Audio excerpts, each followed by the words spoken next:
Hey everyone, SwiftyBoyMarbs here, and welcome to my Cardfight Vanguard Phantom Blaster Dragon deck profile for September 2020. Before we begin, I want you guys to hit that subscribe button, turn on the post notifications bell if you haven't already, and without further ado, let's get on with the video.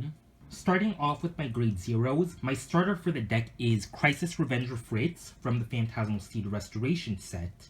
Although this isn't a Revenger deck, I just run Fritz because I like the artwork on him more than Fullbow or Promising Knight David.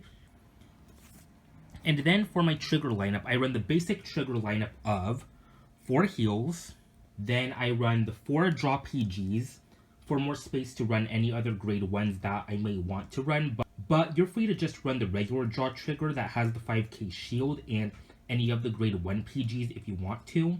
Then I run 8 crits with 4 of them being Deathfeather Eagle and 4 of them being Grim Revenger. And that's it for my grade 0s.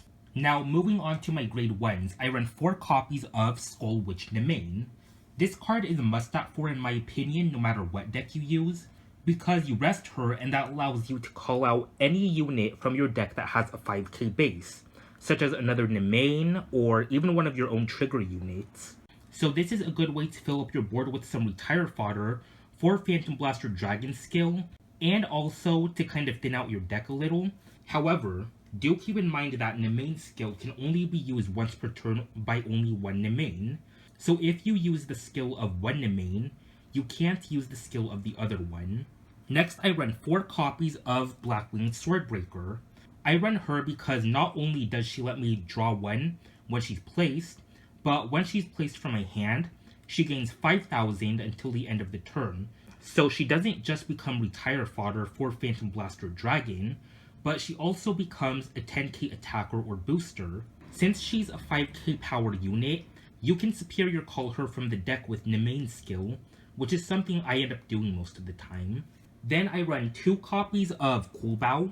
By resting him at another unit in the same column as him, you can add a 5k power unit from your drop zone to your hand. So if I happen to run out of Nemains in my deck, or even Swordbreakers, what I'll do is I'll use Fullbow's skill to add either one of those to my hand.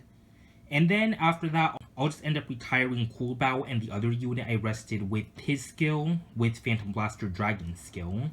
And then to end off my grade 1s, I run 2 copies of Demon World Castle and Fort. He comes in handy for when I want to push for game because he gains 20k if my opponent has 5 cards in their damage zone. Since he's more of a late game card, I only run him at 2. And that's it for my grade 1s. Now moving on to my grade 2s, I run 4 copies of the Avatar of Darkness, Blaster Dark. He's ideally who I want to ride on my grade 2 turn because if my opponent has no rear guards, I can discard a card from my hand so he gains an additional drive check. So being able to perform 2 drive checks as early as my grade 2 turn is a good way for me to gain some additional cards into my hand for guarding later. There's also the chance that I'll reveal 2 critical triggers from the twin drive, which I have done many times, which is a good way for me to push my opponent's damage count up to a high amount. And I also have been up against some opponents who have chosen to potentially guard for 2 to pass or even no pass, so this is also a good way to force my opponent to drop a decent amount of cards from their hand to guard against Blaster Dark's attack. Other than that, Blaster Dark forces your opponent to choose one of their own rear guards and retire it, so it's a good way to potentially get rid of your opponent's annoying units. Next, I run 4 copies of Dark Bond Trumpeter. She lets me superior call a 5k power unit from my deck at rest when she's placed. I mostly use her to superior call Nemain from my deck if I don't have her on my board, so that I can use Nemain's skill next turn to start filling up my board with some retire fodder.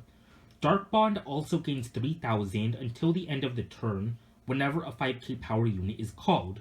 So if for example you called 3 for the turn, she just gained 9k, making her an 18k attacker. Then I run 3 copies of Cursed Lancer. This is a good card for this deck for when he's placed on rear guard. At the cost of 1 Soul Blast, he gains 10,000 until the end of the turn.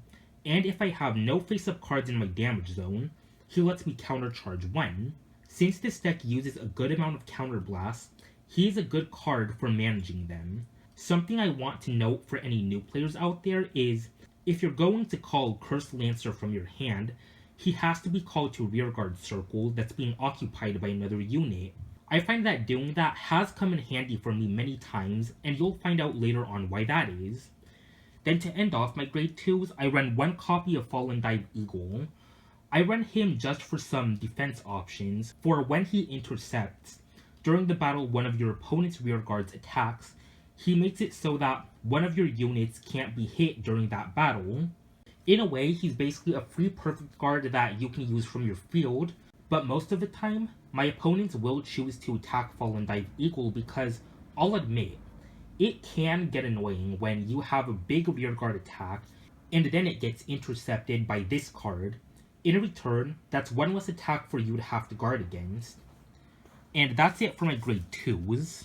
Now, moving on to my grade 3s, I run 4 copies of Phantom Blaster Dragon, aka Peanut Butter Dragon.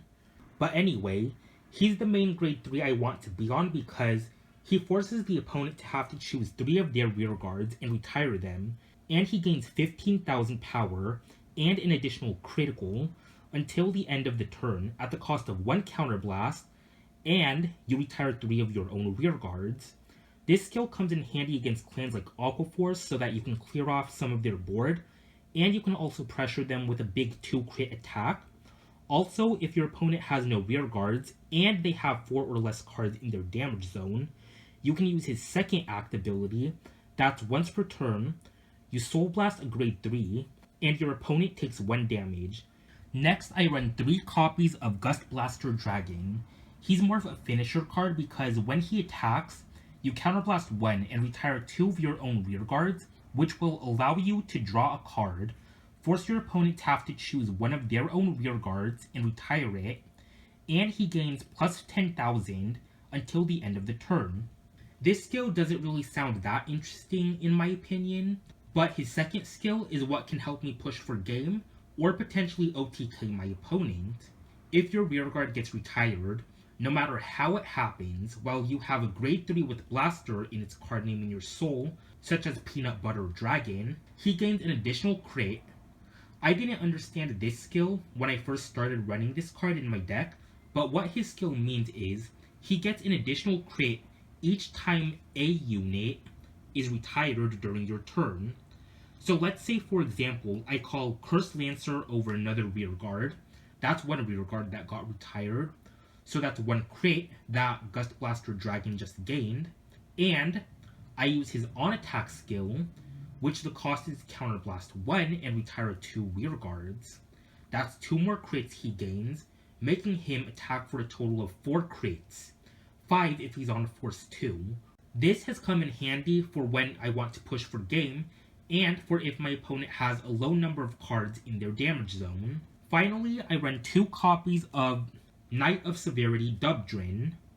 I run him for some additional draw power, and he's also a 23k beater because if my opponent has 2 or less rearguards, I can counterblast 1, and he lets me draw a card, and he gains 10k until the end of my turn. So he's just there for some additional draw power, and if I end up deciding to go with Force 2, I'll usually call him down on a Force 2, so that way I have Phantom Blaster Dragon, for example, who will be swinging in for 28k with 2 crits, and then I can also pressure my opponent with Dubdrin, who will be swinging in for 23k with 2 crits, since he'll be on Force 2, maybe 3 crits if I get a critical trigger, and I give all the effects to him. But that's it for my grade 3s. In terms of force markers, I mainly use Force 1 with this deck, just to power up my rearguard columns, and to also have PBD or GBD gain more power. But I have had matches where I used Force 2 in order to pressure my opponent with rearguard columns that are also swinging in for 2 crits. And that's it for my deck profile. If you guys enjoyed this video, please feel free to hit that like button. Don't forget to subscribe for more content. Follow me on Twitter and Instagram. You can find those links in the description below. And I'll catch you guys in the next video.